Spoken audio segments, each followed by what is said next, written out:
بسم اللہ الرحمن الرحیم۔ محترم سامعین و ناظرین، السلام علیکم ورحمۃ اللہ وبرکاتہ۔ امید ہے اللہ تعالیٰ کے فضل و کرم سے خیریت سے ہوں گے۔ اللہ تعالیٰ آپ کو، آپ کے اہل خانہ کو ہمیشہ اپنے حفظ و امان میں رکھے۔ کڑوے گلاب سلسلے کا ولاگ پیش کرتے ہیں جس کے مضامین جناب محمد سلیم بٹ صاحب کی مختلف کتابوں سے لیے جاتے ہیں، اور یہ سلسلہ آج کل جو میں پیش کر رہا ہوں مضامین کی صورت میں، یہ ان کی تصنیف پاک نگری سے دی جاتا ہے۔ تو شروع کرتے ہیں آج کا کڑوے گلاب سلسلے کا ولاگ۔ عنوان ہے آصف علی زرداری کا جذبہ قومی یکجہتی۔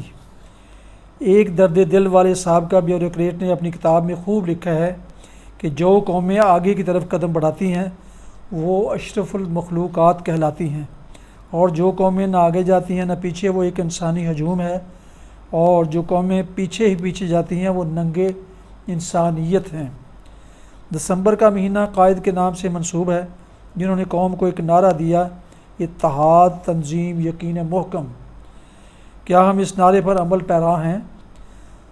دشمن تو ہمارا وجود ہی ختم کرنے پر تلے ہوئے ہیں، اور اس کے لیے جو بھی جیسے بھی ہو جتنے بھی حربے استعمال کریں ان کا حق ہے، لیکن کیا ہم نے کبھی اپنے فرائض پہچانے ہیں؟ یوں لگتا ہے کہ امریکی فلاسفر سیاستدان سابقہ وزیر خارجہ ہنری کسنجر کا 2020 والا خواب جو ہے جس میں ہمارے وجود کے خاتمے کے اشارے ملتے ہیں، اسے ہم انتہائی جوش و جذبے اور بھرپور عملی تعاون سے پایہ تکمیل تک پہنچانے میں کوشاں ہیں۔ کوئی ہمیں برباد اور نیست و نابود نہیں کر سکتا جب تک ہم خود نہ چاہیں، لہٰذا اگر ہم نے خودکشی کا فیصلہ کر لیا ہے تو ہمیں کون روک سکتا ہے؟ مشرقی پاکستان کی علیحدگی میں عسکری شکست سے بڑھ کر جو وجہ تھی وہ دونوں صوبوں کی ایک دوسرے سے دوری تھی، اور دونوں اطراف کے لیڈروں اور عوام کے آپس میں گھلنے ملنے اور میل ملاپ نہ ہونے سے پہلے سوچ کو محدود کیا، پھر غلط فہمیاں آئیں، پھر دوری پیدا ہوئی اور نتیجتاً علیحدگی واقع ہو گئی۔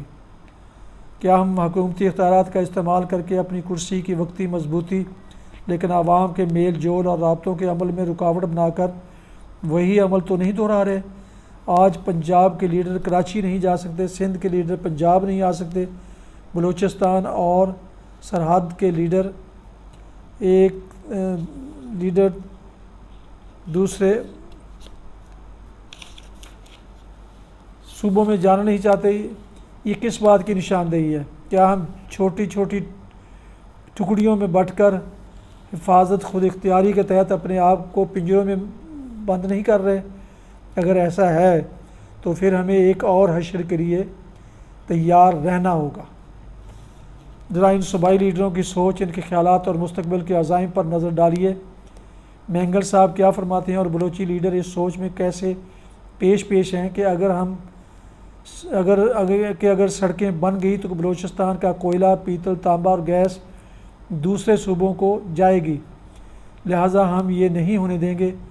اس سوچ میں وہ خوف بھی پنہاں ہے کہ اگر گوادر ترقی کر گیا اور غیر قومیں آن بسیں تو ہم اپنے صوبے میں ہی اقلیت نہ ہو جائیں۔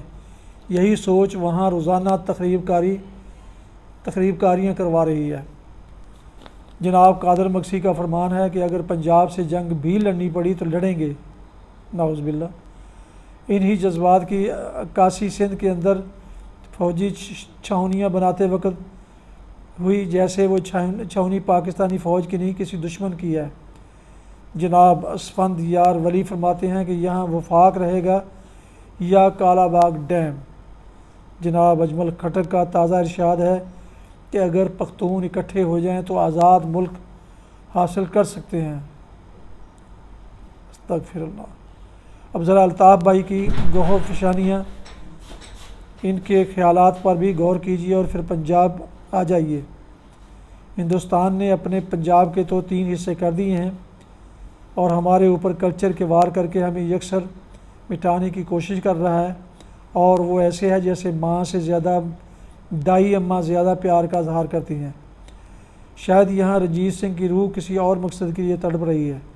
برسر اقتدار لوگوں کے یہ گرد واہ واہ کیا بات ہے کہ ڈونگرے برسانے والوں کا ہجوم ہے جو باہر کی ہوا اندر اور اندر کی ہوا باہر نہیں آنے دے رہا۔ کسی کو احساس نہیں، یہ پیشہ ور حلوہ کھانے والے ہیں جو ہر دور میں حکمرانوں کے مصاحب رہے ہیں۔ آج کسی محوری قابل احترام شخصیت کی ضرورت ہے جو حکومتی زعماء کو زمین پر لائے اور ان کو اصل حقائق کا ادراک کرائے کہ پھڈے بڑھتے جا رہے ہیں۔